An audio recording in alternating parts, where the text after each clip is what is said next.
उन्हाळा असला म्हणजे गरमीमुळे मटकीला मोडणं अगदी सोपं होऊन जातं. तर त्यासाठी आज मला मसाल्याची मटकी बनवायची होती. मस्त छान असे मोड आलेले होते मटकीला. म्हटलं चला मस्त काळ्या मसाल्याची आपली मटकीची भाजी बनवूया. त्यासाठी सुरुवातीला कुकरमध्ये मी तेलात जिरे, मोहरी आणि हळद घातलेली होती. त्याची फोडणी देऊन झाल्यानंतर आपली मोड आलेली मटकी घातलेली आहे. मटकी शिजवताना त्याच्यामध्ये मी मीठ पुरेसं आपल्या भाजीला होईल एवढं घालत असते आणि त्यानंतर मटकी शिजवायला ठेवून दिलेली आहे कुकरमध्ये.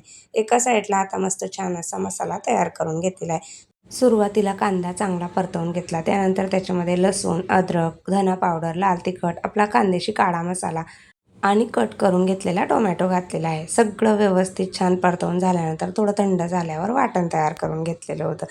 उपवास सोडायचा असला म्हणजे काळ्या रस्स्याची मटकीची भाजी बनवायला काही हरकत नाही. एक नंबर लागते आणि भाताबरोबर तर मुलं अगदी आवडीने खातात. त्यासाठी मग मी भाजीसोबत मस्त भातही लावलेला होता आणि त्यानंतर मग गोडासाठी शिरा वगैरेही बनवलेला होता.